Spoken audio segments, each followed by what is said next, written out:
Y al principio nos abuchearon, porque en esa época no se podía ver eso junto. Entonces, esta es la educación que no hemos tenido. Al principio lloré mucho, me iba a la cama a llorar.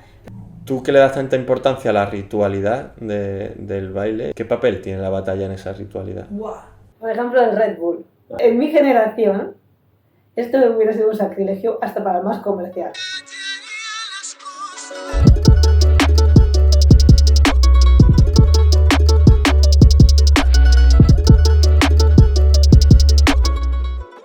Hoy, como empieza a ser costumbre en este canal, traemos a alguien muy top, desde mi punto de vista muy influyente dentro del mundo del freestyle. Cosa peligrosa que se acostumbra, que esto se convierte en una costumbre, porque luego no vamos a poder bajar el nivel.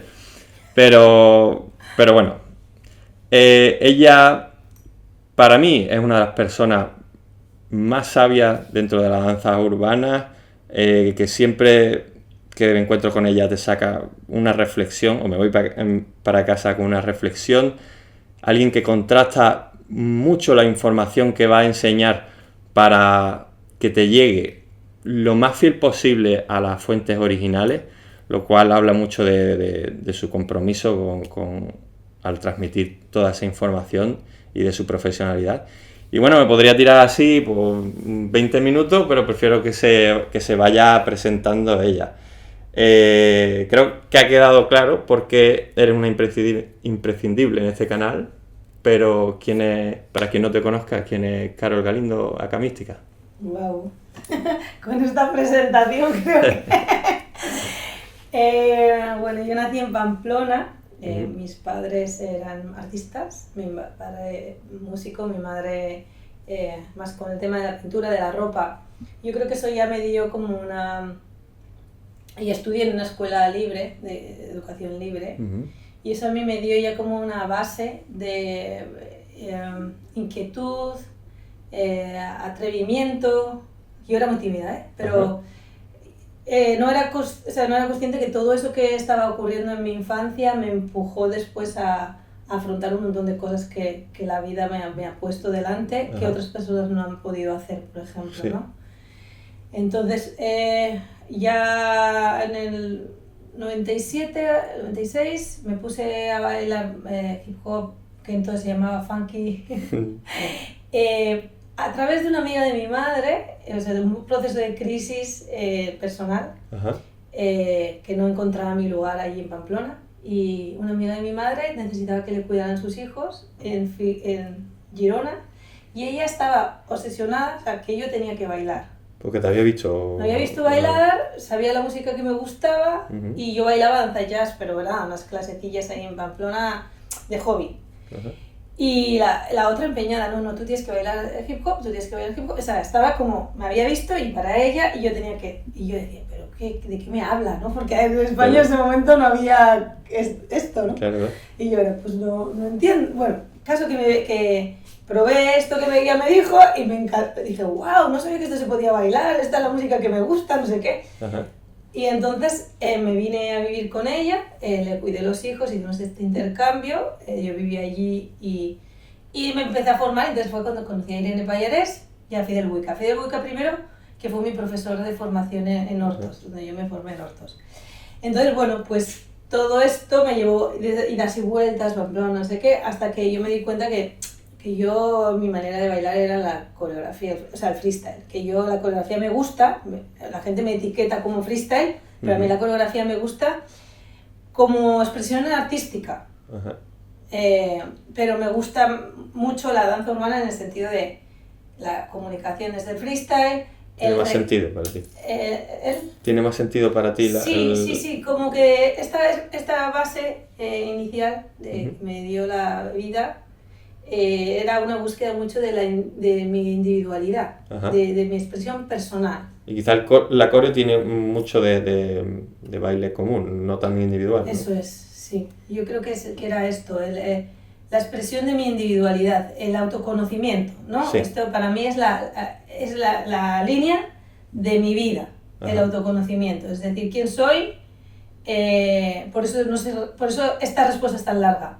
Sí, no te preocupes, ya, o sea, ya he montado la segunda pregunta, pero no, o sea, tú lárgate. Porque no sé quién soy, es una constante interrogante en mi vida.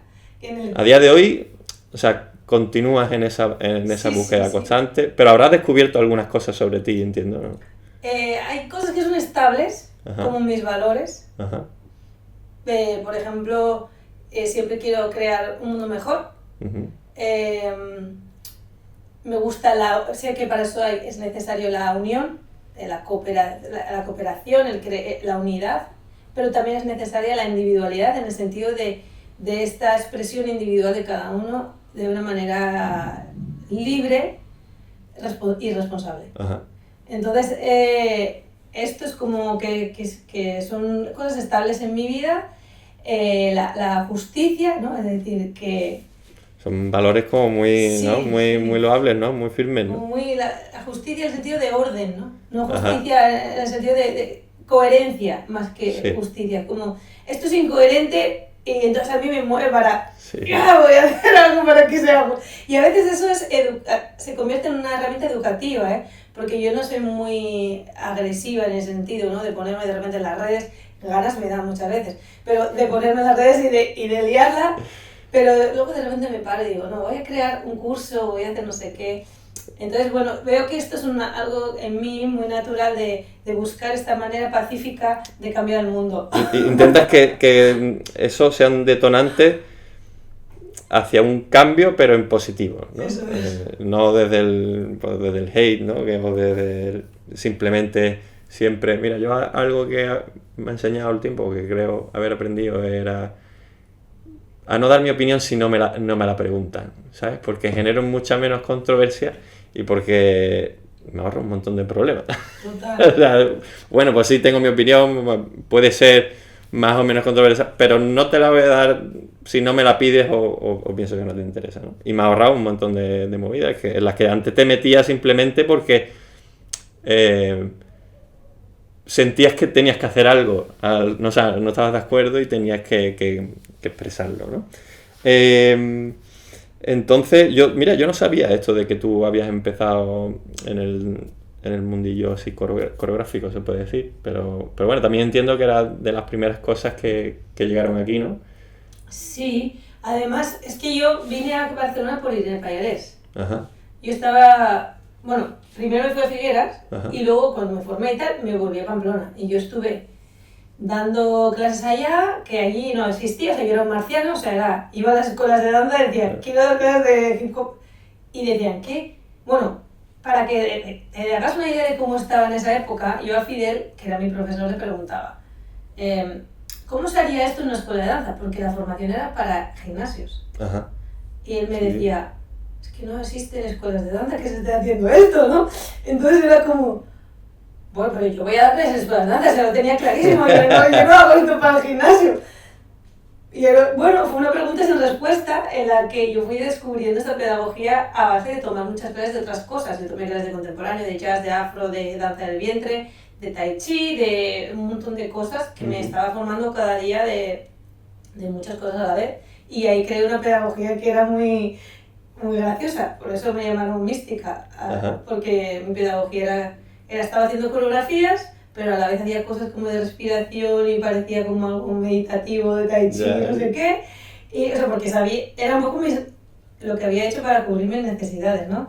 Que sentía que me faltaba, o sea, como que todo la respiración, porque me ponía muy nerviosa y que el movimiento fuera más fluido y todo esto. Entonces, bueno, me puse a hacer tai chi para calmar mi sistema nervioso y estar tal. Luego me puse a hacer afro porque me faltaba mucho tierra, que necesitaba el hip hop. Luego no enseñaban técnica, entonces para las waves pues me puse a hacer danza del vientre. Y así como hice un collage de cosas, pero todo con un objetivo, como mi hip hop, que me gustaban mucho los valores y que no lo sabía, lo fui descubriendo con el tiempo. Ajá. La música y los valores de... O sea, que está un poco en tu naturaleza. Yo siempre he pensado que te venía del dedo el laca, ¿sabes? Siempre he dicho... Tiene como... O sea, ves claro un poco el motivo, ¿no? No sabes en qué momento decidiste o alguien te llamó así, pero como que va mucho con tu personalidad. Fue un alumno, porque en ese momento no había, bueno, ya cuando me vuelvo, primero estoy en Pamplona, allí generó una revolución en el sentido de que no había nada y en 2 años tengo 300 alumnos. O sea, fue como... 300 alumnos en diferentes escuelas. Ajá. Que los junté porque me volví, me vine para aquí, para Barcelona, que Irene me propuso trabajar con ella. Ajá. Entonces dije, bueno, voy a hacer una fiesta para reunir a todo el mundo. Y hice todo, pues corios de diferentes alumnos. Me quedé loca que tenía 300 alumnos. Yeah. En una ciudad como Pamplona, de cero a... O sea que en Pamplona la escena no había b-boy, breaking, no había... Breaking sí, estaban en la calle, pero no se mezclaba esto. Bueno, es que en esa época estábamos como muy vetados, ¿no? O sea, yo de hecho, la indie... Más o menos de qué año, de qué margen de años? Pues mira, yo vine aquí, o sea, a Cataluña en 96, 97, volví en el 98 y estuve esos dos años o 3, sí, 2 años y medio. ¿Qué edad más o menos tenías tú por ahí? 22, cuando me vine a la edad buena de venir a ver, yo también me vine a los 22. Bueno, a Barcelona me vine más tarde, o sea, yo a ver, 22 más o menos, sí, 20 tenía en el 95, 22 cuando salí de allí y bueno, luego eso, 25 cuando volví a venir, no, más o menos. Ah, bueno, aproximadamente. 25, sí. Cuando venía, wow, qué locura. Bueno, y sigues aquí, es algo que también sorprende mucho, porque quiero decirte, yo para mí vi la etapa de Barcelona acabar con mucha claridad, ¿sabes? Y dije, esto ha estado bien, vivirlo, era algo que necesitaba, pero al final la tierra a mí me tiró mucho. ¿A ti no te ha pasado eso? Pues creo que han coincidido diferentes cosas, ¿no? Cuando yo me fui, ya mi familia se había ido a vivir a un pueblo. Ajá. Que yo en esa casa familiar pues nunca he vivido, voy a visitarlos, pero nunca me he sentido de ahí. Ajá. Después, Barcelona, es que yo siento que tengo algo karmático con esta ciudad, porque muchas veces me he querido ir y no me ha dejado. Es como te ha atrapado. Te lo juro, no me ha dejado. O sea, la primera compañera de piso que tuve aquí me avisó, me dijo, cuidado con esta ciudad que le llaman Carcelona. Y yo dije, no, yo vengo aquí de paso. Madre mía, cada vez que me he querido ir me ha aparecido algo, un proyecto interesante. Esta vez que lo mismo estaba, pues mi pareja, no sé, como que siempre que quiero irme, pasa algo que digo, pues me quedo un rato más. Un rato, me quedé un rato, 5 años. Y de aquí 20, ¿cuántos llevo? No lo sé, tú, Dora, dilo de tú. Wow, 28, sí. Más o menos, ¿no? Si te ha venido en los 20 y tanto... 24. 24 en Barcelona. En el 2000 ya te en el 2000 vine aquí, en el 24 en Barcelona, sí. Bueno, ¿cuál es la escena que tú te encuentras en Barcelona? O sea, cuando empiezas a venir a hacer los cursos y todo eso, ¿qué es lo que hay en ese momento de lo que hoy entendemos por eso, freestyle o hip hop? No, yo freestyle no me encontré con nada. O sea, de hecho, claro, mi primer vínculo fue Fidel Buica y así, las clases que era lo único ellos, que había. Que yo veía. Ajá. O sea, seguro que había más. Pero yo me vinculé a eso y en ese momento no había internet ni nada. Entonces, seguro que existían muchas cosas que yo no me enteraba de nada. Ajá. Entonces, yo me enteraba de las clases. Uh-huh. Y Irene me iba informando y por eso al final acabé trabajando con ella, ¿no? Porque me dijo, vente y trabajamos juntas. Y yo, ¡wow! yo de Pamplona, ¿por qué yo? Entonces, bueno, aquí no había escuelas de danza en toda España, solo estaba la suya. Empezamos a trabajar las dos coreografiando juntas la compañía. Y a mí me gustaba el freestyle, yo coreografiaba desde el freestyle, o sea, siempre he sido bailo y luego ahí voy cogiendo cosas que me gustan con la música. Bueno, luego desarrollamos muchas más técnicas coreográficas que como la gente no me ve como algo como coreógrafa, es algo que me gustaría transmitir, porque luego lo contaré más adelante seguro en otra pregunta, pero para no desviarme del tema. Pero bueno, aquí lo único que encuentro es cuando me voy de fiesta, ¿no? En el Zoo Club, que era así famoso. ¿Estuviste? No, yo cuando llegué lo que estaba de moda era bikini. Pues el Zoo Club estaba muy guay, se hacía los domingos por la tarde y ahí pues se encontraba mucha gente, ¿no? Y yo me acuerdo que había un corrito así siempre de Cadoer, bueno, los vivos que también bailaban en la Rambla entonces. Ahí conocí también al Joem, que ahora se va a vivir a México. No sé si en esa época ya conocía a Capi, así. El Renko, el Java, estas personas que fueron una generación anterior, siempre estaban de fiesta por ahí. Y bueno, era más de ver a la gente bailando de fiesta. Yo no vi nadie más. Después ya fue más tarde, creo que ya 2005 así, puede ser, donde yo me encontré con Max One y entonces sí que empecé a entrar pues en los trainings de la que habían las cores con los b-boys. Sí, porque si no era... ¿Cuándo fue la primera vez que tú viste a alguien pues, hacer lo que hoy se conoce como hip hop freestyle? No era gente de aquí. Había... Espérate. Que no me sale su nombre. Bueno, luego me saldrá. Es un chico que vive en Valencia ahora, pero es de Perpiñán, creo.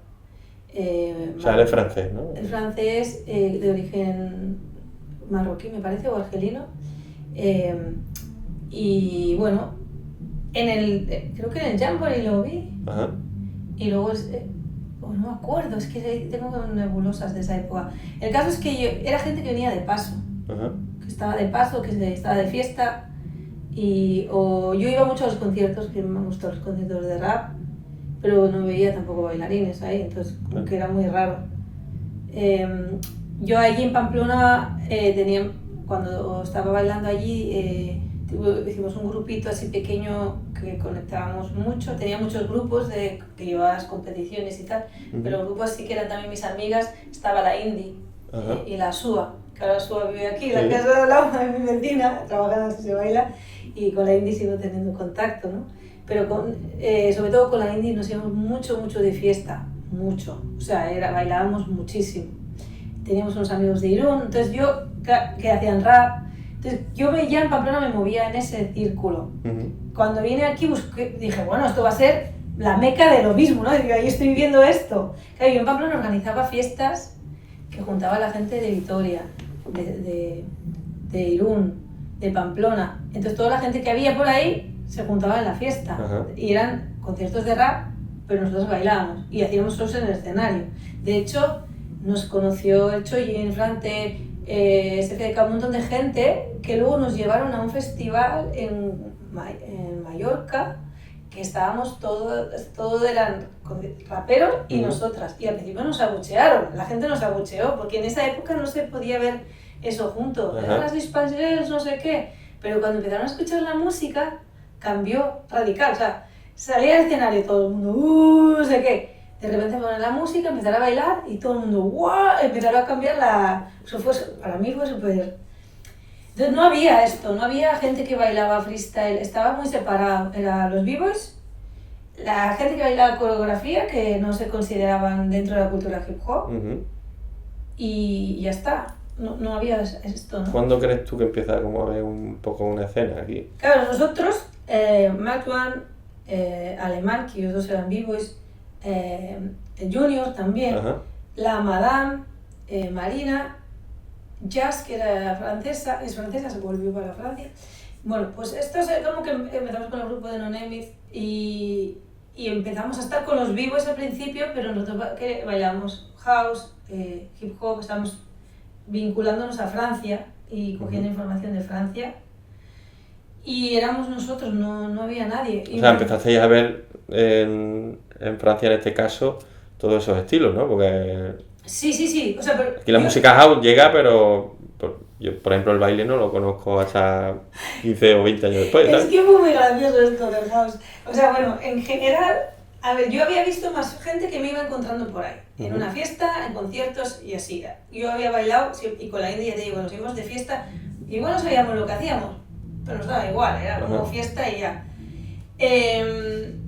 Pero cuando ya empezó a estar con Max y así, que él sí que había viajado mucho a los eventos de b-boys, que en Francia había ya gente que bailaba house, y eran b-boys que bailaban house, que bailaban hip hop. Él sí que tenía más conocimiento de qué estaba pasando allí. Y entonces traía esta información que no la había aprendido en clase, la había aprendido compartiendo con alguien. O sea, y entonces, claro, era, mira, le pregunté a tal y me dijo esto, y practicamos ese paso 20 horas, ¿sabes? O sea, era como... No era había lo que había. Entonces a él se le ocurre la idea de estos clubs que hay ahí en Barceloneta, o sea, bueno, en Barcelona, en el puerto, el Catwalk y así, proponer, como que se ponía música house, que queríamos llevar un proyecto allí, house. Desastre, o sea, porque nos miraban, claro, nuestra estética era como muy pantalones anchos, no sé qué, como no encajaba. Sí, no encajaba. Yo ahora lo pienso y digo, estética de clase. Es que pocas luces, teníamos tanta ilusión que no teníamos en cuenta eso, ¿no? Que teníamos que haber preparado, pues, yo qué sé, yo ahora veo también porque el mundo cambia mucho, ahora todo el mundo sabe un poco. Tienes cómo hacer un poco de marketing, cómo vestirte, cómo todo el mundo sabe un poco bueno, de la esto. información está mucho más a la mano. Pero antes no teníamos ni idea, entonces fuimos como algo que no iba a funcionar ni de coña, pero nosotros con toda la ilusión, ay, que queremos... Bueno, yo creo que también las cosas tienen que empezar, como este podcast, sobre la marcha un poco, para enfrentarte a las necesidades necesidades técnicas o en este caso pues de información, ¿no? Y que esas necesidades te inviten o te empujen a buscarle soluciones a esas necesidades, ¿no? Yo creo. O sea que diría que es un paso necesario el empezar sin tener ni idea, que yo... Así de la gente que lleva más tiempo, creo que nadie está libre de eso, de libre que tira primera piedra. Yo pienso, muchas veces la gente me dice, qué valiente eres, ¿no? Porque has iniciado muchas cosas. Y yo pienso, no soy valiente, tengo mucha pasión. Y creo que es esto, la pasión hace que las cosas enciendan, ¿no? La pasión es el fuego que enciende algo. Luego, si tú no tienes la estructura mental, los medios... lo que sea, para sostener eso, pues es lo que me ha pasado muchas veces, que no tenía ni idea y tampoco sabía dónde conseguir la manera de que eso llegara a un buen puerto. Claro. Entonces, mucha pasión, muchos fuegos encendidos, pero luego no llegaban a ningún lado, ¿no? A mí me genera mucha experiencia, pero mucha frustración también. Sí, yo te iba a preguntar más adelante sobre eso, pero antes... Tú eres antropóloga también, ¿no? La carrera interminable. Yo empecé a estudiar hace 10 años antropología en la UNED y llevaba muchos años sin estudiar y dije, bueno, lo voy a hacer de esta manera. Voy a coger asignaturas como quien lee un libro y luego me presento un examen. Entonces empecé con 2 asignaturas, 2 en un año, 3 y así, a veces ninguna y bueno, estoy casi ya en cuarto. Me queda solo 5 asignaturas de cuarto y luego es proyecto de fin de grado. O sea que todavía no lo has acabado, yo creí que lo habías acabado ya. Bueno, pero ya lo tenemos ahí un poco a tiro. Pero bueno, ha sido una manera también de profundizar en la antropología, porque si no hubiera hecho estudiar los exámenes y tal, pero yo no quería probar el examen, quería aprender. Entonces he ido aplicando. Por eso quizá te haya llevado también más tiempo. Sí, y también por eso también la gente piensa que soy antropóloga porque como que lo uso como si ya supiera de toda la vida. Como que lo uso, ¿sabes? Lo uso en mi vida. Una vez estuve en una charla que tú dabas sobre baile, pero un poco desde el punto de vista de la antropología, y recuerdo que dijiste que te metiste a estudiar antropología porque necesitabas saber que te conectaba con una cultura que no es nuestra. Y que me pareció muy curioso. normalmente a la gente pues le digo, ¿qué fue lo que despertó en ti, ¿no? Lo que encendió en ti, pues esa llama, esa curiosidad, esa inquietud. Pero a ti me gustaría, o sea, reformular un poco la pregunta. ¿Has descubierto qué fue lo que te conectó con esto? Esto me pego de punta esta pregunta. Bueno, qué guay, me alegro. Mira, hice un trabajo en la universidad que me hizo entender esto, que se le llamaba símbolos y rituales dentro del hip hop. Y es muy curioso esta cosa. Hay una conclusión a la que llegué desde una perspectiva antropológica que sigue siendo como muy abstracta para la gente que no entiende la antropología. Cómo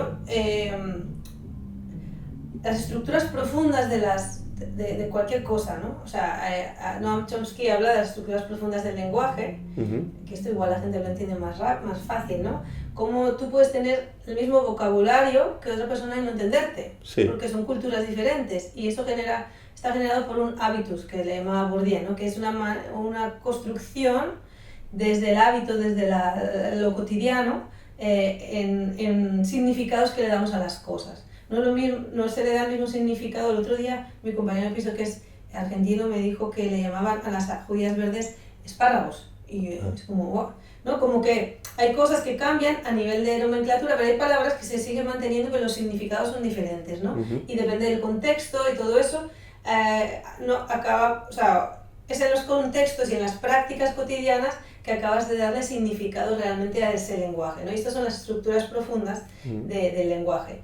En la cultura pasa lo mismo. O sea, en estas prácticas que son al final lenguajes, hay unas estructuras profundas que en los contextos toman significado, ¿no?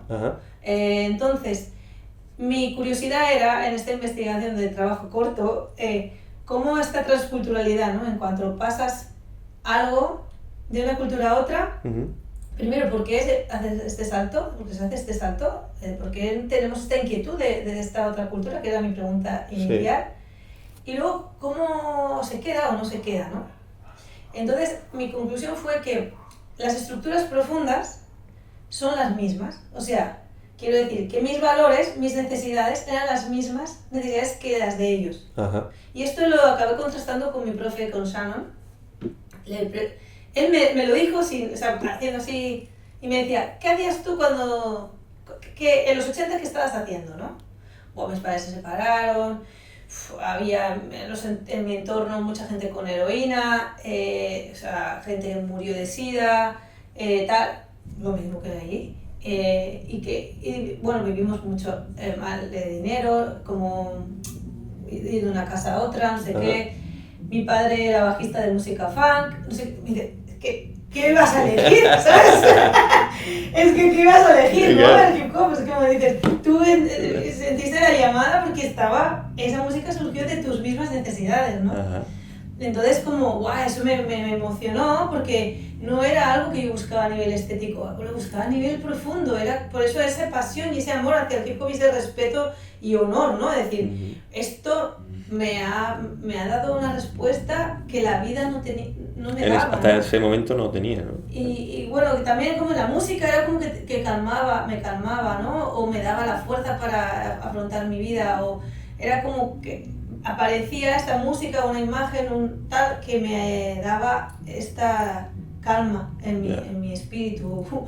Y entonces, claro, es esto, ¿no? Las estructuras profundas, los valores eran los mismos. ¿Qué pasa? Que luego, ¿por qué eso se queda o no se queda? ¿O cómo se queda? Pues la cultura de aquí traduce esos símbolos. Entonces los traduce a las necesidades actuales del lugar. Al contexto, digamos, donde se desarrolla, ¿no? Y entonces es por eso que se llama, a mí me gusta más que en vez de llamarle apropiación cultural, procesos de transculturalidad, cuando hay realmente esa necesidad. Porque nada se queda solo por moda. O sea, una moda incluso viene por un llamado interno, ¿no? Que te llama la atención algo que te calma, que te mueve, que O sea, todo lo que pasa tiene genera alguna emoción dentro de ti. Sí, pero yo creo que en todas las personas, esto está antropológicamente también investigado, ¿no? Que pensamos que es superficial, pero no. Nos mueve a las personas, nos mueve no solo lo superficial nos dice cosas internas. Ajá. Una lectura, ¿no? Sí. Quizás ves como si que cada vez que me junto con ella luego me voy pensando para mi casa y hay algunas cosas, reflexiones, luego vamos a que me duran años, o sea, que vuelven a mi cabeza años después. Y con esto de esto hablábamos con Capi ayer, de decir, hostia, es curioso cómo han sucedido cosas parecidas a pesar de que no había la conexión, pero la manera natural en la que ha ido sucediendo los acontecimientos a veces se han parecido aquí como han sucedido en Estados Unidos, ¿sabes? Igual cambian los años o cambia, pues sí, por algunos contextos obviamente, porque no son los mismos, pero el proceso natural de la evolución de la danza o de tal tiene algunos puntos en común, y entonces pues esto que nos cuentas tú le daría como mucho sentido, ¿no? A eso. Hay una cosa en investigación que es como muy reciente, o sea, la ciencia está como ahí, entre pseudociencia y ciencia, pero la biología lo tiene bastante incluido, que es la morfogenética, los campos morfogenéticos. Yo tomé un curso con un hombre que se llama Rupert Sheldrake. Esto es un poco, o sea, parece que es que me voy a ir fuera, pero en realidad va a dar mucho sentido a muchas personas. A mí me has enganchado, o sea, si no lo desarrollamos en este capítulo, vamos a tener que dejarlo abierto para una secuela, ¿sabes? Porque... Pues este hombre está como muy volcado en la investigación de los campos morfogenéticos. Entonces, para hacerlo simple, explicaba la genética sería como si fueran, comparándolo con la arquitectura, serían los materiales, los ladrillos, no sé qué, los materiales. La epigenética, que es lo que hace que se activen unos genes u otros, porque nosotros tenemos un montón de genes que no se activan nunca en la vida. Sí. Pues la epigenética sería el contexto que hace que esos genes se activen. Entonces, ¿en qué contexto vas a montar esta casa? Elegirías de todos esos materiales unos u otros. Y ahora sería la morfogenética, que serían los planos. ¿Qué forma toma esta casa, ¿no? Entonces, él decía que, ¿por qué dos árboles que tienen la misma genética y el mismo lugar son diferentes? ¿Por qué los pájaros vuelan de esta manera siempre creando estos patrones? ¿Cómo las telas de arañas saben tejer de esta manera y siempre es como geométrico? Y entonces, ¿por qué los perros saben que llegan los humanos, sus dueños, más de media hora antes? Y sin poder olerlo, ¿no? Es como si tuviéramos una comunicación que no se puede ver. Que no se puede ver, que tiene que ver a través de los campos de resonancia. Y él habla de los campos de resonancia, que entonces, cuando lo aplican los humanos, habla del aprendizaje, porque ya se ha comprobado en mamíferos, por ejemplo en monos y incluso en ratas y así, que si un grupo, imagínate en Ámsterdam, aprenden a hacer algo, la misma especie en otro lugar va a aprender mucho más rápido. Entonces ahí se pasa la información de alguna manera que no conocemos. Entonces, él decía, probar esto en el día a día. Y yo decía, mierda, es por esto que yo sé, porque yo cuando aprendí a hacer la web dije, yo no sé por qué sé hacer esto. Yo vine aquí a Barcelona, sabía hacer el slide, y la gente no sabía hacerlo. Y decía, pero que yo vengo de Pamplona, ¿por qué yo sé hacer esto? Sí, porque tengo esa facilidad. ¿Pero de dónde lo he aprendido? ¿Sabes? Que no lo entendía. Eso me pasa a mí mucho, observando cómo aprende mi hijo, por ejemplo. Porque tú lo ves hacer el robot o hacer popping cuando hay gente que a lo mejor se pasa años practicando, y él lo hace de una manera natural y desde él no haber practicado nunca antes, ¿sabes? Y yo siempre, y lo dije ayer también, que él ha sido uno de mis maestros más grandes, porque viéndolo a él aprender, hostia, o he comprendido o he visto que hay cosas que no comprendía de antes, ¿no? Como esto de lo que hablas. Y no sé si eso puede tener que ver, pero siempre digo, es que lo traen los genes, ¿no? Siempre se dice, es que lo traen los genes, ¿no? Ya con eso o con otras cosas. Y parece que sí, o sea, parece que sí. Si vemos los resultados, digamos, es como, pues no parece que yo he programado al niño antes de hacerlo, ¿sabes? De cómo a mí me gustaría haber vivido la danza o qué tal. Si es que parece que viene ya con los conocimientos de fábrica, como si se hubiese traspasado esos conocimientos a través de la genética, ¿no? Lo cual no sé si pasa o no, pero me parece alucinante. Sí, bueno, en Evolución Humana, que es una asignatura que he hecho este año, hablan de los campos morfogenéticos, hablan de que la evolución no solamente es a través de los genes, sino esa información genética se activa o no se activa. Ajá. Y tiene mucho que ver la evolución con la psicología, con la cultura, porque ¿por qué se activa? A nivel epigenético, el contexto. ¿Quién genera el contexto? Nosotros. Entonces, la evolución tiene que ver con una cosa que hacemos también. O dejamos de hacer, ¿no? Exacto, o que nos hubiese gustado hacer y no hemos hecho. Entonces, sí, y prácticas que hacemos y contextos que generamos, formas, estructuras de lugares. Ajá. O sea, hay la manera de movernos, de relacionarnos entre nosotros más cerca, más lejos. Todo esto tiene mucho que ver con los significados que le damos a ese acercamiento o a ese alejamiento, a las cosas que han pasado, ¿no? Como ahora el COVID, que hubo que distanciarse, o las estructuras de los lugares, si son las calles anchas, si son estrechas, si hay peligro o no hay peligro. Todo esto nos hace movernos de una manera que luego aparece en los bailes, que luego se traspasa a otras generaciones, en base también a significados o a necesidades no cubiertas en generaciones anteriores. Ahora he terminado también mi curso de constelaciones familiares. Ajá. Y he podido contrastarlo con la antropología, que ha sido súper guay esto, o sea, esta experiencia me ha encantado. Todavía creo que hay mucha posibilidad de investigación, porque el ver cómo cosas que en este momento pueden estar obstaculizando tu vida tienen que ver con algo que le pasó a un ancestro anterior. Ajá. Y que esto lo puedas ver a nivel antropológico también ha sido como muy loco para mí, ¿no? Mucha información. Sí. A mí me está tortando el título de la película y ya soy como wow, para una película larga. Es muy misterioso, esto todavía está por investigar, o sea, pero Rupert Sheldrake, cuando habla de los campos morfogenéticos, su mujer también es consteladora, o sea, como acompañante, facilitadora de constelaciones, y utiliza este concepto, y a las constelaciones ahora se ha extendido esta idea del campo mórfico y morfogenético, y explicaría muchas cosas así, ¿no? Y bueno, esto también ya como consejo para quien escuche, ¿no? Que si se te hace difícil algo, conéctate con ese campo. ¿Y cómo te conectas con ese campo? Resonando con ese campo.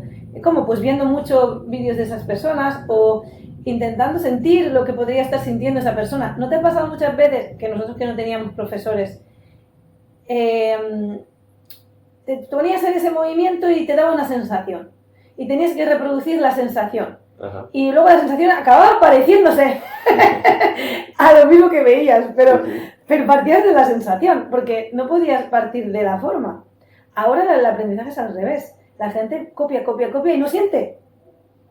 No se da el espacio para sentir. Incluso se trabaja la manera de expresar que siente algo que muchas veces no es lo que siente. Quiero decir, no, pon esa cara, pon tal. ¿Sabes? Y esto es muy triste, porque para mí es muy triste. No el decir, vamos a expresar esto con la coreografía, eso me parece guay.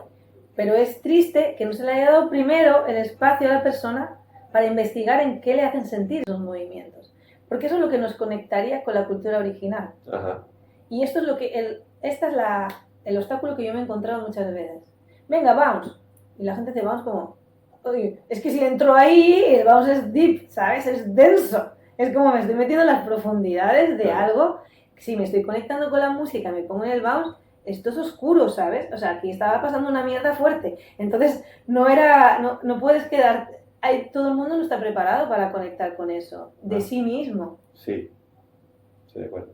Entonces, por eso para mí llegó a la conclusión de que el hip hop no es para todo el mundo y no debe de ser para todo el mundo. Esto de hacer comercial el hip hop, yo no estoy de acuerdo, pero porque lo veo como algo terapéutico, como algo nutritivo para la cultura, para ritual, ¿no? Como que las personas deben utilizar esa herramienta para sanarse, para conectarse. Entonces, si una persona no está siendo feliz ahí, no está necesitando eso y se mete porque se obliga a encajar, No. está haciéndose daño a sí misma. Sí. Y está haciendo daño al entorno también. Me consta que has hecho algunos viajes a Estados Unidos buscando la información de las raíces de los bailes o la información lo más fiel posible a sus orígenes. He escuchado algunas de tus anécdotas, muchas son muy interesantes y que algunas son con gente muy relevante como Brian Greene o Luke Join, ¿no? Anécdotas buenas y anécdotas no tan buenas, también, no sé, pues con Buda Street también has tomado clase allí, ¿no? Cuéntanos un poco qué te encuentras durante tus viajes en cuanto a información, experiencia y más o menos si pues, cumplía también tus expectativas. Cuéntanos un poco todo eso. Yo primero viajé a Nueva York en el 2008, 2007-2008, por ahí. Fui a buscar hip hop, pero no encontré. Y me encontré así, claro, no había internet como ahora, había MySpace. Y a través de YouTube había visto vídeos de Brian Greene, porque había estado recientemente en París. Y con París sí que teníamos vínculo. Entonces tenía una referencia. Antes organizamos el Just Debut. Coincidió que, estas coincidencias fantásticas de la vida, que estaba ese año Luke Join de juez. Y yo me tuve que encargar de él en esta organización. Lo cual fue una bendición del universo, porque cuando lo vi dije, esto es lo que yo estaba buscando. O sea, esta sensación de que me está llevando algo para un lado que no sé, que no entiendo, que no sé nada. Te lo puso ahí el universo. Sí, la gente hace al revés, no viene la imagen y va hacia allí. Pues a mí me pasa al revés, era un impulso interno de esto va por aquí. Esto es. Lo vi y le dije, ¿quieres ser mi maestro? ¿Sabes? Como, oye, por favor, adóptame, eso en serio. Entonces, bueno, nos hicimos amigos. Eso era 2006. Y él ya me habló de gente. Pues me dijo, mira, por tu situación, por cómo eres, tienes que conocer a Marjorie. Entonces, yo tenía estas referencias ya 2 años después. Antes también me había encontrado con Marcio, que es de Madrid. Y él y yo, como éramos los pocos que estábamos así, nos juntamos para organizar unos workshops, porque él tenía su evento, entonces él traía siempre o a Buda Stretch o a alguien así. Entonces trajo a Buda Stretch y yo organicé un workshop aquí donde Marcio daba house y Buda Stretch daba hip hop, y él organizó un workshop en Madrid donde yo daba house y Buda Stretch daba hip hop, que fue canguelo total, la primera vez que antes de ir a Nueva York esto. Entonces ya ella había tenido un contacto con algunas personas, Luke Join y Buda Stretch, creo que ya nadie más. Entonces, cuando me voy a Nueva York, pues yo podía hablar con Luke Join y él me había hablado de Marjorie. A Marjorie no la encuentro porque en ese momento justo falleció su madre y estaba fuera de la ciudad. Y me encuentro con Brian Greene, que sí que a él lo había visto en vídeos.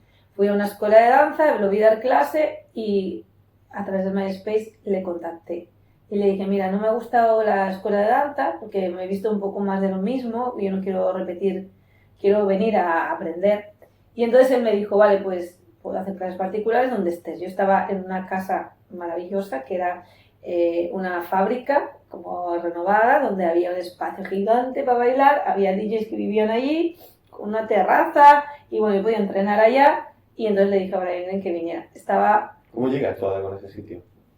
Que un amigo mío de aquí se fue a vivir a Nueva York y eran amigos.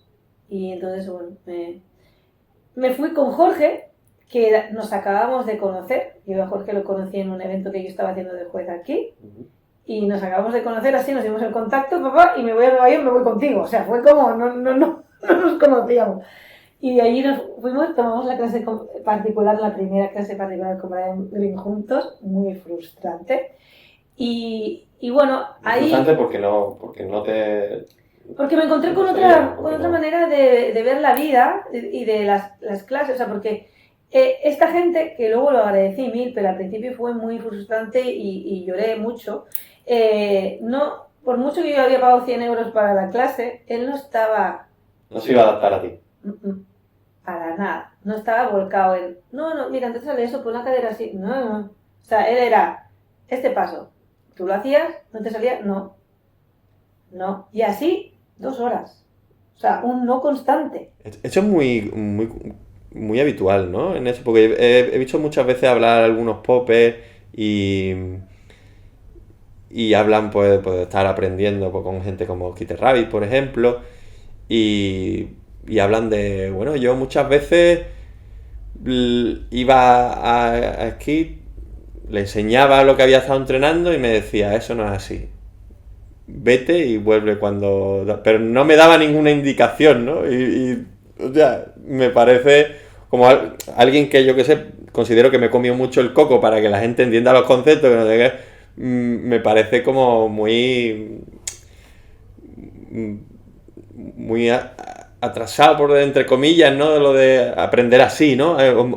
Luego tiene su parte positiva porque lo interiorizas desde el tener que entenderlo, o si no, no te va a salir.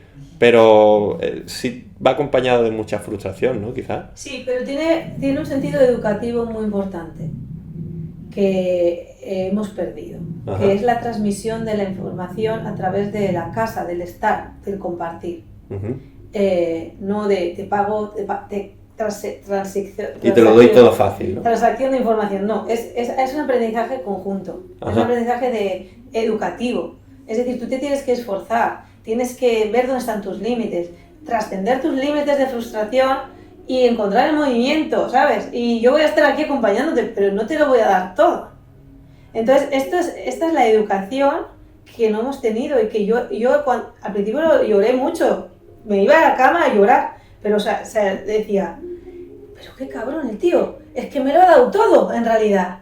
No, o sea, me ha dado las herramientas, pero me ha dicho, construye tú la casa, ¿sabes? No te voy a estar aquí, no. Y dije, es que aquí le tengo que meter horas. Yeah. Y entonces yo cogí esos materiales y me puse a entrenar muchas horas, que eso es lo que la gente ahora mismo no hace porque tiene la información todo el tiempo. Yeah. Entonces, ahí, ¿qué pasa? Fortaleces el espíritu, coges confianza en ti, coges mucho conocimiento de tu particularidad, de cómo se mueve tu cuerpo, de lo que te gusta y lo que no te gusta, de lo que funciona en ti y lo que no funciona en ti. Adaptas eso a tu propio vocabulario, expresas tú por ti. Yo creo que esto está muy bien, pero creo que te lo deberían de explicar hacia el principio. De decir, esto va a ser así, pero por hecho. Pero es que ellos lo tienen muy integrado en la cultura y lo dan por hecho. Eso te Entonces, cuando hablábamos, porque eso se dio también, esa conversación se dio con muchos, porque te lleva a eso, si quieres seguir, te lleva a esto, no te lleva a pago, me voy, te lleva a, porque están abiertos a esto, porque a mí Brian Greene después me acompañó un montón de clases como alumno conmigo, o sea, me dio la mano, me dijo, ¿quieres que ven, vamos aquí, mira, te presento a este, o sea, se da, si tú te abres, si tú te entregas a eso, decir, mira, estoy frustrada, pero quiero realmente formar parte de esta cultura y respetaros, ¿no? Y pasar por esto. Te da una humildad que flipas. Yeah. Porque es decir, no, tú no entras porque sí, no, aquí eres un invitado. Y si quieres formar parte y aportar a esto, tienes que pasar humildemente. Y esa es una manera de pasar humildemente. Oh. Entonces, yo lo agradezco, porque también no era que me estaba machacando, me estaba educando. Ajá. Yo con el tiempo lo entendí así. Porque también había mucho apoyo al lado de ¿qué quieres? ¿Quieres eso? Venga, vamos. Y si no aguantas ese entrenamiento o directamente no es el momento o no estás hecho para de lo que hablábamos antes, ¿no? No estás hecho para... Tú piensas que no había mujeres tampoco en esa época que bailaban freestyle. O sea, por eso digo que que era, o sea, a cualquiera, depende de qué mujer le hacen esto y es como, venga ya, ¿sabes? Pero bueno, yo venía de otra educación y pude sostener este entrenamiento, que era como, madre mía, ¿no? Qué bien, tío. Bueno, eso, sígueme contando, aparte de... Entonces, puedo entender que no te encuentras lo que esperabas en un principio, o sea, tienes que... No, pero el house me sanó, o sea, no me encontré hip hop, me encontré el house, muchas fiestas de house, me sentí súper bien en las fiestas de house, encontré gente que me acompañó, me iba explicando, porque ya sabes lo curiosa que soy. Byron Cox, que ahora vive en Europa, me acompañó y me iba traduciendo todas mis frustraciones, ¿no? Mira, eso te pasa porque Brian Greene aquí está explicando esto de esta época, porque claro, entraba a una clase básica y digo, ¿cómo básica? Estos los básicos, sí, son los básicos de cada época, madre mía, básicos de cada época, es que cada época suena diferente en house, cada época tiene un estilo diferente y una sensación diferente. Es que estás cambiando todo el rato de calidad de movimiento y de ritmos, porque cada época tiene una cosa. Entonces sí, son los básicos, no he hecho variaciones, he hecho básicos de cada época, pero yo no conseguía entrar en eso, en esa movida. Era muy complicado transformar tu corporalidad todo el rato, ¿no? Entiendo. Entonces, él, cuando me lo explicó, dije, vale, ahora entiendo a qué se refiere con lo básico, ¿no? Pero Brian Greene es un profesor muy inteligente que te deja mensajes ocultos. Tienes que saber leer entre líneas. Tienes que practicar para que el mensaje ¡pen! Aparezca. Te deja mensajes ocultos, ¿sabes? Esto para mí ha sido la magia de esta pedagogía. Ajá. Que no es explícita, es implícita. Y solo a través de tu esfuerzo encuentras las respuestas. A mí ahora mismo, conforme me iba respondiendo, me has trasladado a la primera clase de house que tomo contigo. Que yo había practicado house antes, pero empiezas a calentar, me haces un jack hacia atrás y... Tío, esto no me sale. Y bueno, fue súper frustrante porque no entendía nada, era como que mi cuerpo no... O sea, no podía guiar mi cuerpo de la manera correcta o controlarlo, ¿no? Es como si tuviese un cortocircuito mental todo el rato y tu cuerpo... Eso luego yo lo he visto en la gente que viene a aprender conmigo, ¿no? Pero fue curioso y cuando has hablado de calidades de movimiento diferentes y todo eso, me has trasladado a esa clase directamente, ¿sabes? Fue eso que el house, pues no esperaba encontrarme house. Ajá. De esta manera, sí que también me interesaba porque ya estaba practicando aquí, por eso también tenía a Brian Greene como referente, pero pues mira, hubo como sorpresas negativas y sorpresas positivas, ¿no? Ajá. No encontré el hip hop que quería, pero Brian Greene me enseñó el hip hop que no me esperaba encontrar de él. Aprendí un montón de hip hop de Brian Greene y cosas que me llevaron a una coherencia magnífica. O sea, a partir de ahí empecé a reconstruir todo lo que yo sabía de antes y tener una coherencia muy fuerte en mi hip hop. Quizá fui también a casa de Buddha Straits, pero no acabé de encontrar esto que yo estaba buscando. Y con Brian Greene sí, lo encontré. Y luego mucho house. Y volví a los meses, porque volví enseguida otra vez, y ya me encontré con Marjorie y coincidí ahí con personas de Francia y ya fui sola a esa vez. Y me sentía como empezaron a fluir las cosas un poco más. Sí, bueno, el primer viaje fue decepción, pero fue encuentros muy bonitos. O sea, yo ese viaje lo recuerdo con un amor impresionante. Siento que fue muy terapéutico para mí, porque esta sensación de no estoy loca, ¿no? Yo estaba persiguiendo algo que estaba en alguna parte y pues está aquí o estuvo. Pero sí que yo sentía... Bueno, haciendo referencia a lo que hemos hablado antes, en realidad estaba dentro de cada uno, solo que teníamos que despertarlo o entender, ¿no? Hay una cosa que pasa en Nueva York para mí, que es lo que marca la diferencia, que es esta cosa de que llego, la primera semana es rara, pero a partir de estos días es una sensación de como si, yo digo, aquí, es como, tú coges a un león que ha estado en el zoológico toda la vida y lo sueltas en la sabana, pues yo creo que es esto lo que me ha pasado, ¿sabes? Este es mi territorio, ¿sabes? Sentía que es esto, aquí hay algo que siento que soy yo, o sea, como que es muy yo. Ajá. Y es esta libre expresión, esta que la gente te mira así, pero no te mira de juicio, te mira de, ¿sabes? Dame lo mejor de ti, porque me va a inspirar. Entonces hay un hambre de conocer a la otra persona, eso particular que hay en cada persona, que yo pude descubrirme mucho allí, porque la gente quería conocer eso que yo no conocía. Ajá. Entonces, esto para mí fue lo más potente que he vivido en mi vida. Tela. Que yo salí de ahí, que cada vez que bailaba yo decía, yo bailo así, yo no sabía que yo bailaba así, pero era como descubría cosas nuevas de mí por la mirada de la gente. Entonces fueron 21 días que para mí fueron espectaculares. Yo saqué cosas mías que estaban dormidas aquí, Ajá. que eran una lucha, y allí emergieron de forma natural, ¿no? Qué guay. Y eso fue una referencia muy importante para mí. Quiero vivir así. Marcó luego lo que, o sea, tu trayectoria después de eso, tú dirías que ese tipo de experiencias marcaron luego tu... Sí, para mí dije, yo quiero vivir así, yo quiero ser eso. Ajá. Yo no quiero volver atrás. Entonces quería crear ese contexto y entonces empezamos a crear jams. Y yo quiero llegar a un momento, tardé 10 años en volver, ¿eh? Y a los 10 años dije, bueno, pues ya la diferencia no es tan grande, ¿no? Ajá. Soy ya más lo mismo. sí que hay cosas, porque aquí sigo teniendo esta sensación un poco de estrechez a la hora Sí, de que hay techo, digamos, ¿no? Sí. Es en estos miedos, hay tanto miedo, tanto juicio. Inseguridades. Mucho.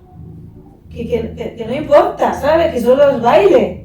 O sea, que no es para tanto. O sea, ¿qué estás haciendo? ¿Qué está pasando? Que no es un cirujano, ¿sabes? Que vas a cargar la vida de alguien.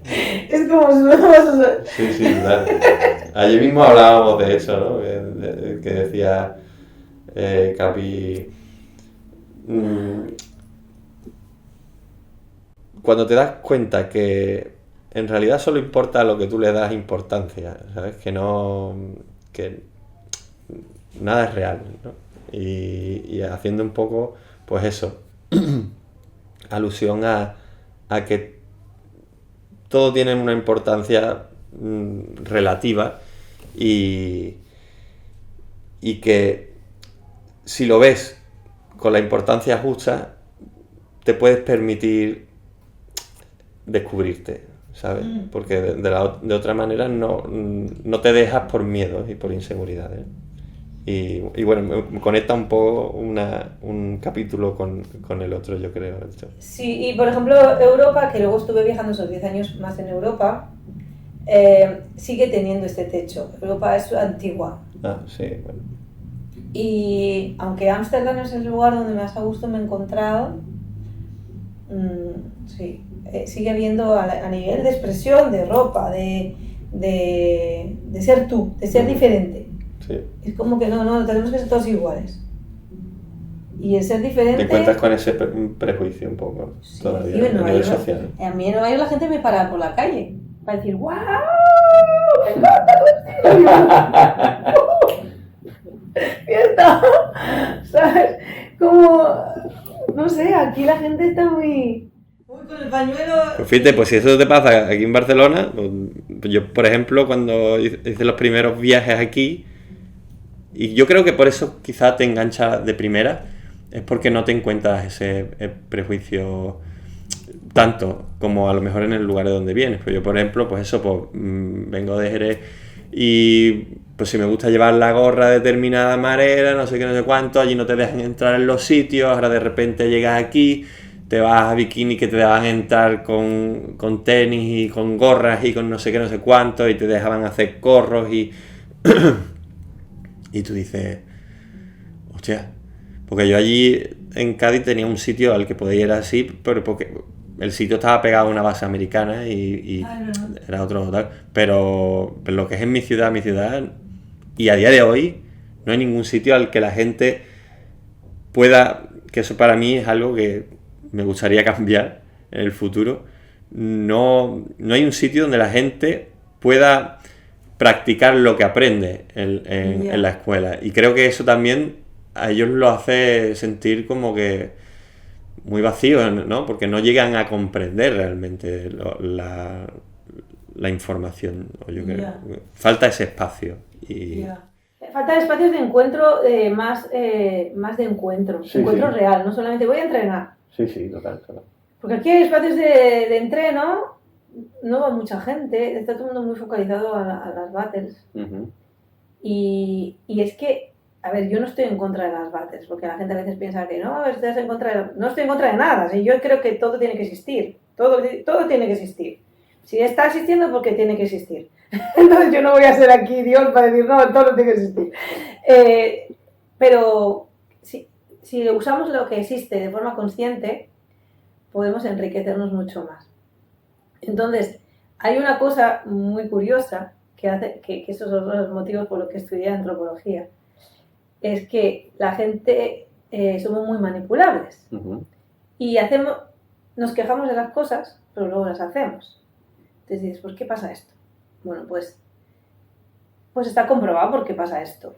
Hay un experimento muy interesante de psicología social que se hacía con 3 rayas, y era una raya pequeña, una mediana y una grande, y luego la raya que era igual que una de ellas. Entonces, imagínate que es la mediana, ¿no? Y decían, pues, ¿cuál es la que encaja, ¿no? Bueno, pues casi todo el mundo decía la del medio, va. Pero de repente uno empieza a decir que estaba infiltrado ahí en el experimento, que es otra, la pequeña, ¿no? Y primero es el loco. Cuando hay 2 que dicen eso, ok. Cuando hay 3, ya la gente empieza a dudar de su propia respuesta y empieza a cambiar, aunque era súper evidente.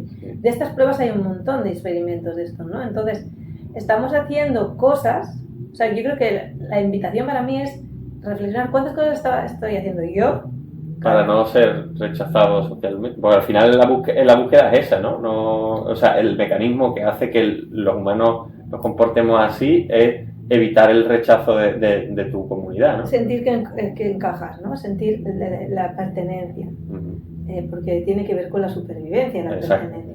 Entonces, claro, la herida de pertenencia es una herida de todo ser humano que está ahí, de nuestros ancestros también, ¿no? Porque antes si te quedabas solo te morías. Entonces, claro, la herida de pertenencia es muy instintiva. Es de, no te das cuenta. Es súper inconsciente. Y vas ahí, y tú piensas que no, voy porque me gusta. Bueno, pues el hacernos estas preguntas, o muchas veces la gente que se justifica de, no, hago esto y está mal, pero como todo el mundo lo hace, o... Antes nos cuestionábamos mucho más muchas cosas. Igual entro en cosas que son un poco delicadas, pero no sé. Por ejemplo el Red Bull, ¿no? No el BC One, sino el...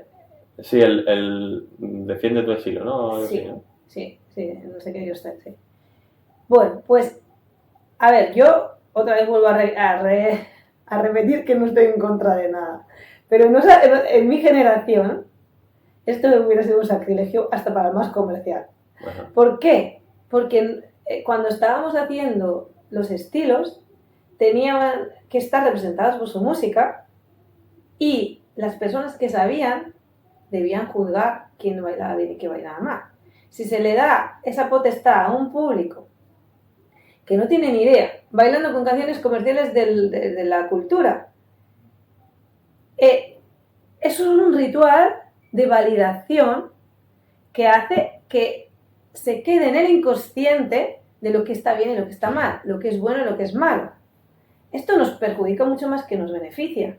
A unos bailarines en particular les dará visibilidad y si esos bailarines son honestos y dicen, bueno, lo utilizo porque me da visibilidad, pero sé que estoy generando lo otro, al final en esta vida no se puede ser coherente todo el tiempo porque vivimos en incoherencias continuas. Pero igual dices, bueno, voy a compensar por este otro lado. Sí. Pero si no somos inconscientes y estamos justificando eso, ese es el peligro, que se generan unas disonancias cognitivas así de grandes. Y vivimos en incoherencias de voy a sitios porque es lo que, guau, de repente no, esto es lo mejor, tengo que me cojan aquí es lo mejor, que no sé qué, pero que estás haciendo más, que es como mirar para arriba, que estás haciendo más daño que bien, ¿sabes? Que eso va a caer en algún momento. A ver, yo estoy súper alineado con eso que tú dices, ¿no? Y bueno, lo traslado a algo que no sea tan controversial como poner nombres y tal. Pero es como ir a votar y ver que la gente no tiene ni puta idea de lo que vota o ni siquiera entiende nada de política, no se ha interesado siquiera por lo que... No, yo voto porque lo votaban mis padres o porque yo creo que esa gente... Pero no tengo ni idea de lo que llevan haciendo 5 años atrás, ¿sabes? Y entonces, pues con este evento, a mí me pasa un poco eso, que le das el poder a gente que no sabes tú qué criterio tiene, qué experiencia, qué tal. Y haces pensar a los bailarines que ese criterio es tan válido como el de alguien que sí que tiene esa experiencia. Y bueno, pues sí, es peligroso. Y luego el relacionarse siempre a través de la competición. Esto ya en otras cosas que estudio, que tiene que ver más con la neurociencia, y ahora mismo estoy muy metida en la inteligencia del corazón, hago muchas cosas. Muchas cosas. Cuando estamos cooperando, nuestros corazones se conectan. Cuando hay una coherencia cardíaca, que eso quiere decir que hay unos pulsos, que más o menos cada 4 segundos hay un pulso, nuestro cerebro, o sea, el corazón le envía un mensaje al cerebro que está todo en coherencia y todo nuestro organismo entra en coherencia. Y entonces todo funciona en salud. Ajá. Porque la naturaleza del ser humano es estar en salud. Cuando estamos en incoherencia cardíaca, genera el cerebro dice cortisol, no sé qué, un montón de sustancias. Intenta como equilibrarlo. Alerta, ponte en guardia, no sé qué, y estamos en guardia. Si nos comunicamos nuestro colectivo solamente a través de las battles, estamos viendo al otro como un amigo un poco incómodo, aunque estemos compartiendo, aunque nos digamos, no, estamos compartiendo. O sea, yo entiendo que si hubiera otros lugares donde estamos hablando, donde estamos compartiendo de verdad, y luego hay battles como juego, se le da un poder así a eso, está guay. Como ejercicio. Sí, como un juego más, como que se va a jugar al fútbol, ¿no? Pero claro, si te metes ahí en que eso te da una repercusión social, te va a dar más trabajo, te va a dar no sé qué, es como que si, ¿cómo podemos llamar comunidad si no tenemos confianza del de al lado? Si estás todo el rato como en guardia. Y es que tu cuerpo está en guardia. Yo voy a los entrenos y mi cuerpo se pone en guardia. Digo, ¿qué está pasando aquí? Y antes no sabía, pero ahora sé lo que pasa, porque tengo otras referencias de otros sitios. Entonces, creo que es esto algo como bastante importante de reflexionar. Estos espacios de los que hablabas, ¿no? De crear espacios de comunidad, de confianza, donde la gente pueda estar en espacios seguros de confianza. Y eso que... O sea, igual voy a saltar 10 preguntas por encima del guión, pero ¿tú qué le das tanta importancia a la ritualidad del baile? ¿Y qué papel tiene la batalla en esa ritualidad? ¡Wow! Es un ritual muy potente, la batalla. Piensa que los rituales, para que la gente entienda, funcionan porque generan patrones cognitivos. O sea, tienen un poder muy fuerte en el inconsciente. Para que no lo entienda, programan tu mente. Programan tu mente inconsciente, subconsciente. O sea, que no es que sea magia, un ritual o sea, si yo tengo un altar y pongo elementos en el altar, no es porque esos elementos tengan magia, es porque esos elementos hacen algo en mi subconsciente. Ajá. Y eso hace que la magia suceda, que quiere decir trascienda mis patrones mentales, ¿no? Sí. Eso para mí es la magia. Entonces, ¿qué pasa? Que para mí la battle es como los antiguos romanos con los leones. O sea, una vez estuve en el Jus de Boas y me transporté y dije, ¡guau! Es esto. O sea, estamos repitiendo lo mismo. Ajá. Estamos necesitando que alguien gane. Estamos necesitando jerarquizar las cosas. Pero ahora nos estamos más modernos y decimos, no vamos a poner reglas. No hay reglas, ¿no? O sea, no hay como, si sube la mano aquí, o si no sé qué, o si el smooth se hace así, no sé qué. No hay reglas. Pero toda esa información está implícita. No se dice, mira, no hay reglas, no hay no sé qué, no sé cuánto, pero al final hay reglas. ¿Cuáles? Las que están de moda. Al final, este no tiene actitud de váter. Igual baila mejor que pero este tiene actitud de váter. O sea, lo cual tienes que ir con una actitud, ya es otra regla. Todo esto que está implícito en cada vez que se pone ese ritual de manifiesto, estamos aprendiendo esto en el subconsciente. Esto es bueno, esto es malo, esto está permitido, esto no. Eso es lo que se está grabando. Además, ¡guau! Tiene un reconocimiento aquí, en las redes sociales, y luego también dices, bueno, es que ese reconocimiento es muy efímero.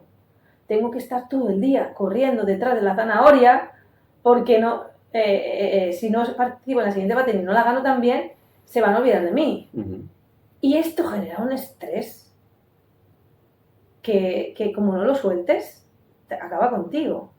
O sea, hay gente que lo vive diferente, pero este es el mood, ¿no? El tono. Uh-huh. Que hay cada vez, por ejemplo en Francia están haciendo battles diferentes, porque ellos no llevan años de ventaja en esto, entonces están haciendo battles diferentes que transmiten otros mensajes.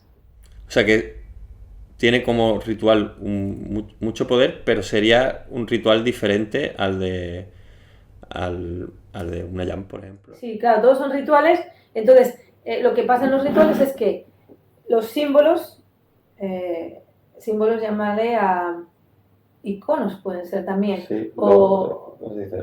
Los arquetipos. Sí, eso. O sea, dices, ¿qué símbolos puede haber en un abate? Pues códigos, el que haya premios o no haya premios, el que haya unos jueces. Los jueces tienen es un arquetipo. La música es un símbolo. ¿Qué tipo de música está para el abate? Uh-huh. Entonces, esos símbolos que están ahí toman unos significados en ese ritual. Cada vez esos significados pueden transformarse. Si de repente aparecen unos jueces que cambian la estructura o que de repente dicen, no, ahora va a pasar otra cosa aquí. Vamos a hacer que los que van a ganar todos, ¿no? O vamos a hacer, no sé, o los 4 últimos. O sea, de repente ese ritual está abierto siempre a ser transformado y a ser reinterpretado. Y tendría mucho poder, ¿no? Cuando de repente alguien se sale de la norma, eso deja una marca muy fuerte, porque tiene este poder el ritual. Entonces, claro, ahí qué valores se están moviendo. Todos los rituales que se han hecho en la vida, en todas las culturas, han sido para instaurar valores, para instaurar significados y mantener estos símbolos en la cultura, ¿no? Entonces, claro, no es lo mismo cooperar y bailar juntos, crear unos símbolos y unos códigos de cooperación, de diversión, de creatividad, que sean unos símbolos de... O sea, los resultados serían diferentes. Sí. Aunque la herramienta, por decirlo de alguna manera, sean parecidas, pero el tipo de ritual marca la dirección en la que... Marca el significado de esos símbolos. Ajá. Súper interesante. Si tuvieses que hacer una línea de tiempo, ir poniendo más o menos aproximadamente cómo fueron sucediendo los acontecimientos o quién marcó algunas diferencias en algunos momentos, ¿cómo sería? Vale, solo puedo contar mi perspectiva, ¿eh? Sí. Que creo que quede claro. Sí, total. Entonces, primero Irene Pallarés, los campeonatos y la primera escuela de danza, junto con su equipo, las personas que le rodean, ¿no? Fidel se desmarca un poco, están como a la par, pero se desmarca y tiene otras tendencias. Marcos Martínez también, ¿no? Ahí están como estos tres en un principio generando gente, generando público. Es Irene que crea muchos eventos, o sea, las competiciones, mueven mucho, juntan gente de toda España. Luego monta la primera escuela de danza.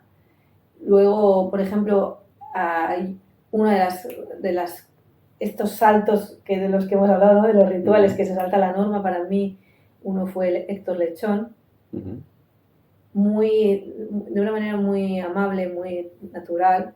Él hizo un espectáculo, ahora no me acuerdo el nombre, pero hizo un espectáculo. Él metió otra cosa como muy musical, muy la historia de la música, o sea, nos empieza a hacer pensar qué pasa con la música aquí, ¿no? Que a nadie le estaba dando importancia. Mensajes, ¿no? Detrás de lo... La historia de la música que está marcando la historia del baile, y nadie estaba mirando este guión, ¿no? Sí.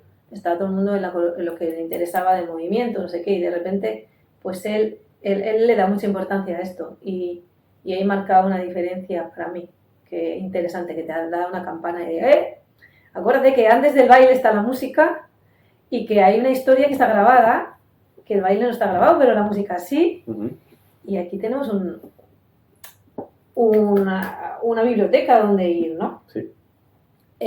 Luego otro que marca una diferencia es Kanga, cuando viaja a Los Ángeles y trae como otro estilo diferente. Y bueno, luego hay b-boys que van pasándose a como Max One, Flex, Junior, que también marcan una diferencia porque estas barreras que eran muy herméticas las empiezan a hacer fluidas, ¿no? Ahí estas personas están entre dos mundos y empiezan a moverse entre dos mundos, y eso hace mucho bien en realidad, ¿no?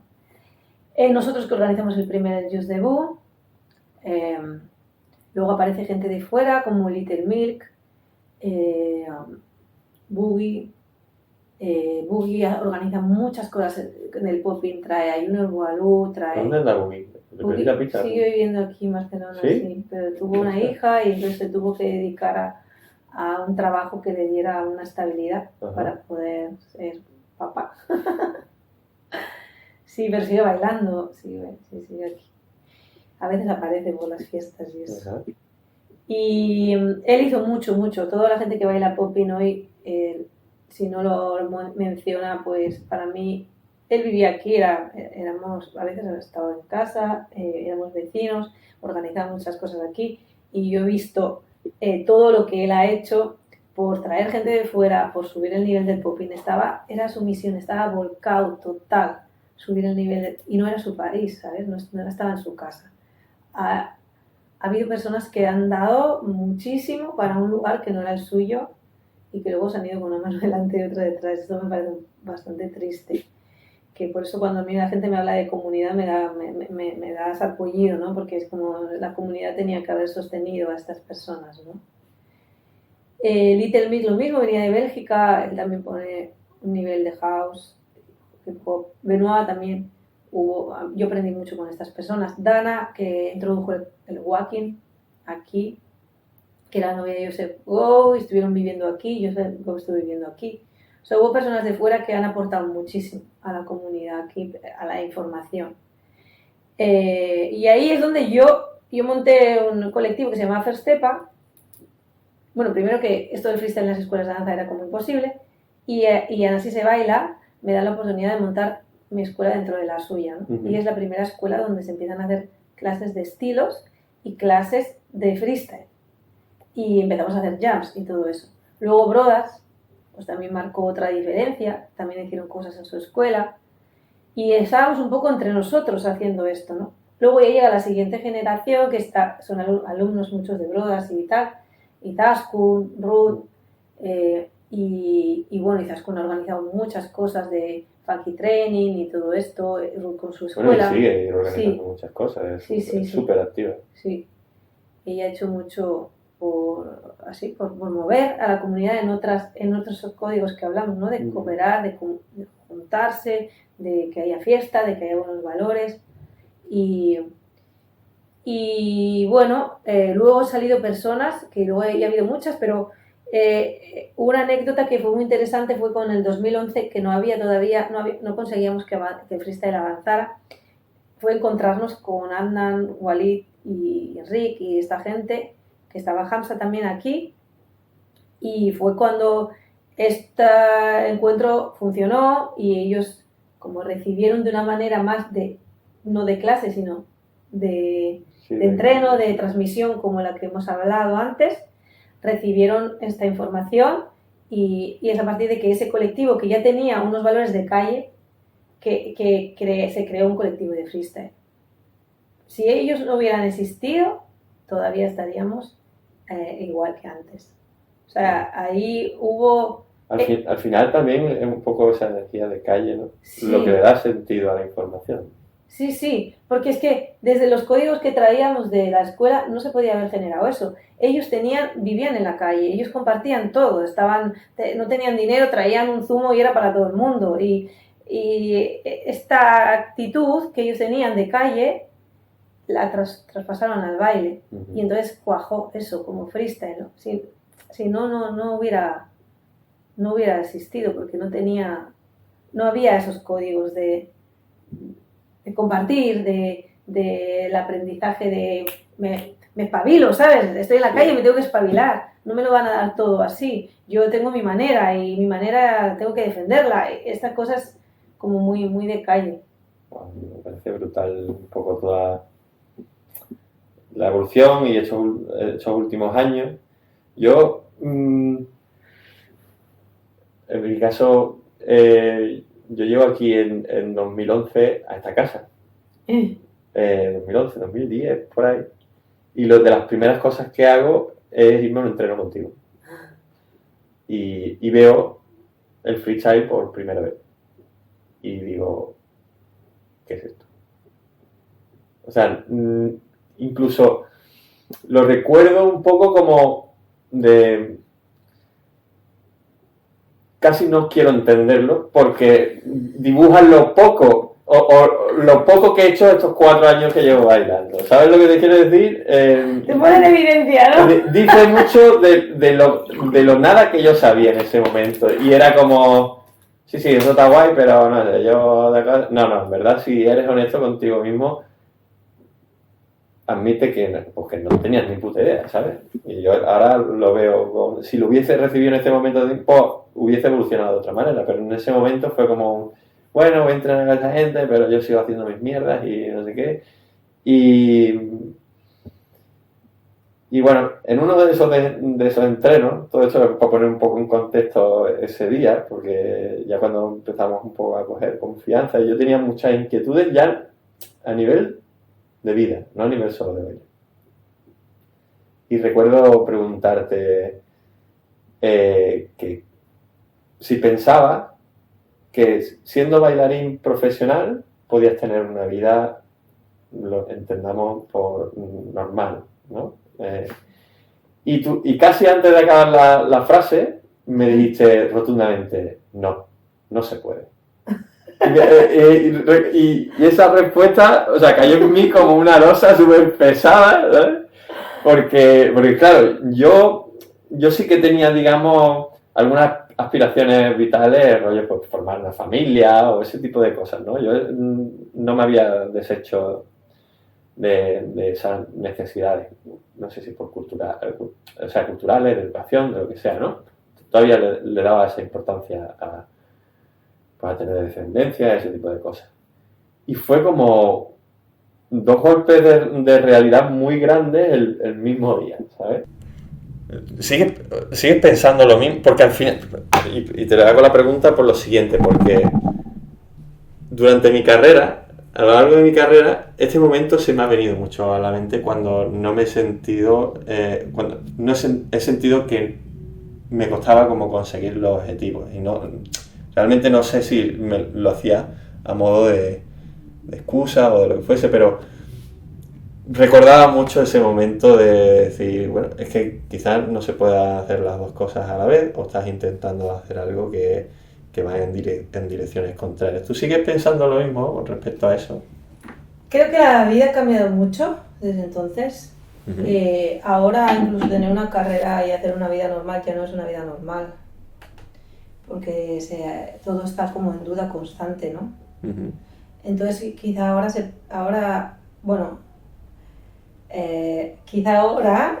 se muestre como un camino más amable incluso el bailarín. Porque es que dices, vale, normal como tradicional, ¿no? Decir, vale, tengo mi casa, mi sueldo fijo, olvídate. Pero es que igual en el otro camino tampoco. Entonces, puede ser que a través de ser bailarín encuentres una estabilidad, porque has sabido sacar rendimiento a lo que, como ahora es más fácil, como hay más información, o sea, la información llega antes, o sea, con lo cual antes teníamos que ir pescando la información de aquí para allá, eso ya era mucha energía, gasto de dinero, energía y tiempo.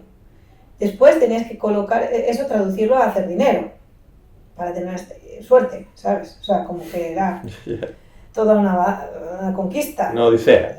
Entonces, claro, vivías por la pasión. O sea, no era como, no, hago este trabajo para tener una vida estable ni de coña. O sea, no, era imposible. O sea, o dedícate a otra cosa y ten esto como hobby, si quieres una vida, o sea, si quieres eso. Ahora mismo, pues bueno, es duro porque, claro, es una carrera a la que tienes que dedicarle mucho tiempo a tu cuerpo. Eso te hace relacionarte todo el tiempo con un tipo de gente que muchas veces igual no encuentras ahí la relación de pareja que te gustaría. Limita tus posibilidades. Sí. Y no hay estabilidad económica. A veces tienes más que otra gente, a veces tienes menos, pero no hay estabilidad. Pero bueno, como cualquier autónomo. Ya, por eso. Quiero decir que tampoco... Sí, vivo en un tiempo un poco que hoy en día difícil. no es que te diga, bueno, igual es más... O sea, mi pareja es osteópata y bueno, pues eso. Al final, digo, no sé qué es más estable, ¿sabes? Ya. Entonces, hoy en día creo que es más amable porque al final haces lo que te gusta y estás haciendo de tu pasión, pues, que no todo se paga con dinero, ¿no? Sí. Que hay muchas cosas que dices, vale, tengo una vida estable, pero estoy fatal. Pues igual ahí es cuestión de aprender a encontrar el equilibrio. O sea, que podemos decir que ha cambiado un poco tu opinión con respecto a eso. Es que ha cambiado el entorno, ha cambiado la vida. Ahora la vida estable no es tan estable y la vida del bailarín es más estable. Se han igualado un poco. Yo he participado en algunos shows sociales contigo. Recuerdo, por ejemplo, una vez que fuimos a una cárcel de mujeres a hacer un show. Sí. No sé, por ejemplo, ¿no? ¿Cuál de estos proyectos que tú haces, no sé si por sumar, te ha emocionado más? ¿O te ha hecho despertar? O este de la cárcel de mujeres fue muy potente. Sí,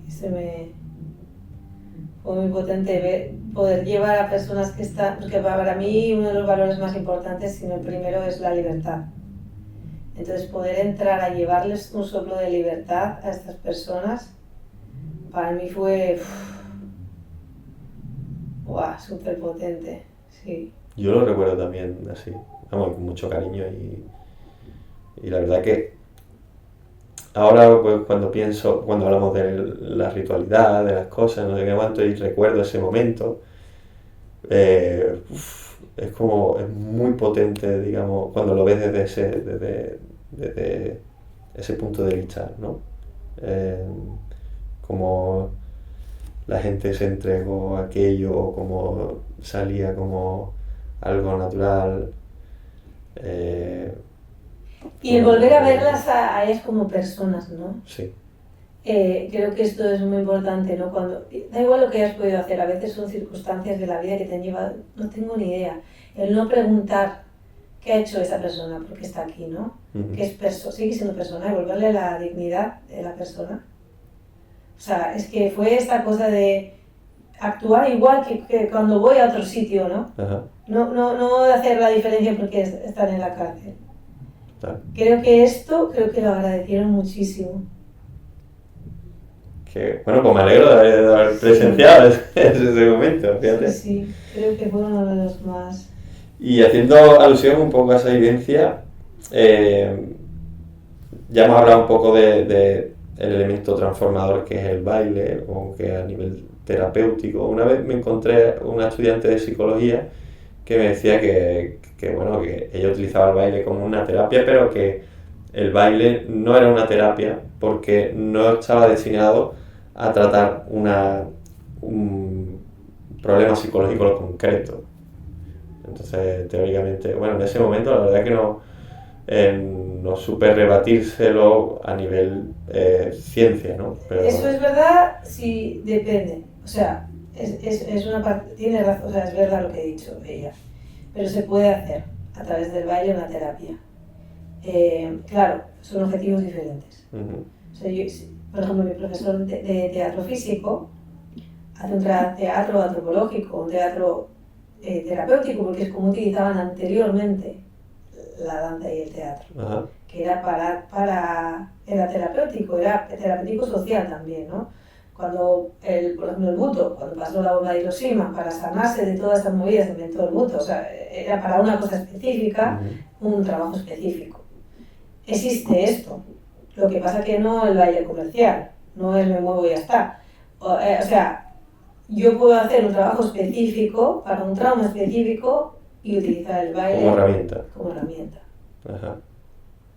Por ejemplo, con mi profesor trabajamos la fisiología de las emociones y el liberar las 6 emociones básicas nos lleva a que los canales obstruidos por el trauma se liberen y tus emociones fluyan. Porque muchas veces el problema es que bloqueamos las emociones.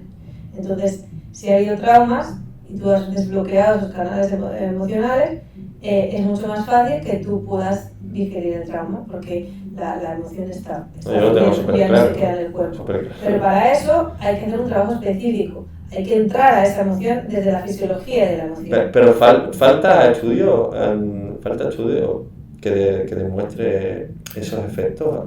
No, hay, por ejemplo, toda la psicoterapia, la psicología, o sea, la terapia somática está vinculada a eso, de sacar el trauma del cuerpo, porque puedes sacarlo de la mente, si no lo saco del cuerpo vuelves a repetir. O sea, tienes que hacer el trabajo así. Y muchas veces, cuando lo sacas del cuerpo, se transforma la mente. Entonces, es verdad que el baile en sí solo no es terapéutico, pero se puede utilizar el baile como herramienta. Genial. De hecho, la Gestalt creo que también tiene una rama así, la psicología Gestalt. ¿Qué te mantiene en el baile de hoy? Bueno, bailo bastante poco últimamente. Creo que me he cansado de bailar sola. Y bailo cuando me junto con mi gente, que es de Zaragoza. El otro día tuve la clase de la indie. Sí, fui en el tren de walking. Bueno, es que me he cansado de bailar muchos años bailando sola. ¿Te encuentras, o sea, en qué punto te encuentras de tu carrera profesional como bailarina? Estoy en una transición. Llevo años, desde el COVID, en una transición. Me cansé del formato típico de las escuelas de danza, estar aquí dando clases, no sé qué, no sé cuántos, organizar cosas, tener que estar en los lugares porque había que apoyar la cultura. Esto como que cuando estaba haciendo una cultura que no estaba gustándome del todo, por lo que hemos hablado de la comunidad, o sea, que yo la respeto pero que no es mi hábitat. Entonces decidí parar y me empecé a una transición a meterme más en el tema terapéutico. Entonces estoy encontrando esta perspectiva de la antropología y la terapia y el baile, crear Entonces ahora para mí se está convirtiendo más en una cosa terapéutica, social, y tengo esta puerta a como decir, o sea, hay dos cosas que tengo ahí pendientes de decir, ¿voy a echar la última carta o no? Una es mi formación, quiero abrir una formación el año que viene, para hacerla a mi gusto. Lo voy a hacer a mi manera y ya, si viene gente bien, y si no, adiós, cierro la persiana y se acabó. Que sería incluir pues, todas estas vivencias con personas que me han aportado esto, parte cultural y parte terapéutica, como más que terapéutica consciente, vamos a hacer como laboratorios conscientes del movimiento, y parte del estilo hip hop y house. Entonces, estas son algo que me gustaría hacer para decir, tengo la sensación de cerrar mi círculo. Y luego, por otro lado, crear mi propio solo. Que como estaba estudiando teatro físico para eso, porque uno de los objetivos que no he cumplido es llevar la danza urbana a la escena sin que sea algo artístico, que no sea algo urbano. O sea, que yo, más escénico, algo más escénico. Escénico, pero sin perder la fuerza de los orígenes, ¿no? Entonces esto me ha llevado a mucho trabajo de intelectual y físico, ¿no? De investigación, de movimiento, de simbología, de cómo funciona todo el tema artístico. Y entonces estoy ahí de si este año empiezo y hago un solo para poniendo todo esto ahí, ¿no? ¿Sientes que la danza te ha devuelto todo lo que tú le has dado, toda la energía que le has dado? No. O sea, la danza en sí misma sí, porque la danza siempre fue una herramienta que a mí me ha sentado bien. Ajá. Pero a nivel de colectivo no.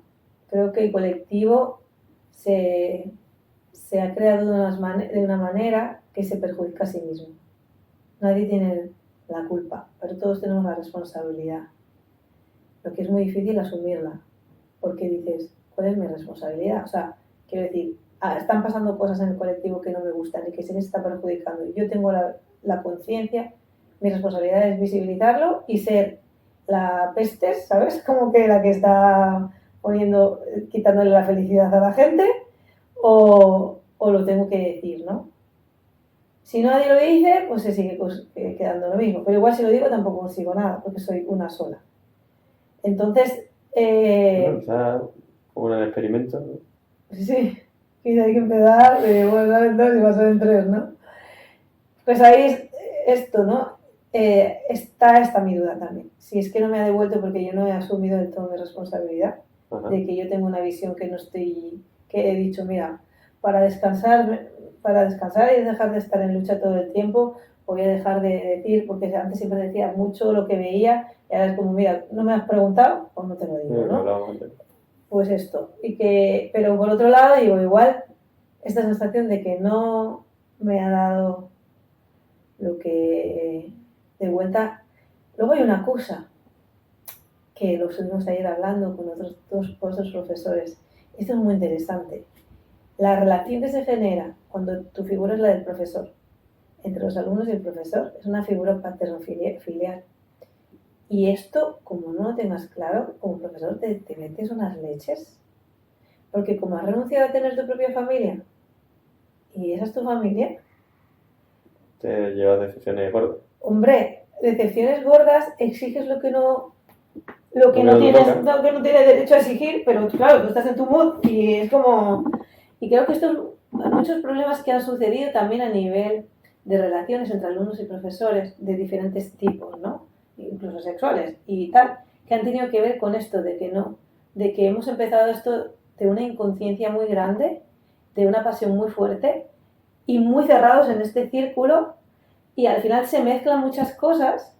Hay una educación social que nos está haciendo, guau, idealizas a esta persona porque es tu profesor, te gustaría no sé qué, no sé cuánto, te haces tus figuras en la cabeza, pero no está bien, no hay una relación así y no lo puedes creer porque tú fuera de esas clases haces cosas con la gente.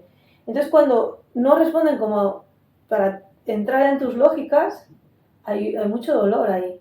Y yo creo que es más esto, el decir que no me ha devuelto, no es que no me haya devuelto la danza en sí, sino que he tenido mucho dolor en este tipo de relación de roles, sí, no inconscientes. Si yo hubiera sabido que mi papel era en un colegio es muy... Está muy marcado el rol. Pero aquí no. Sí, y entonces, eso es algo que también al final va aprendiendo con el tiempo y con las movidas, ¿no? Como yo le digo. Que tienes que poner límites a esas relaciones a veces, según con quién al menos.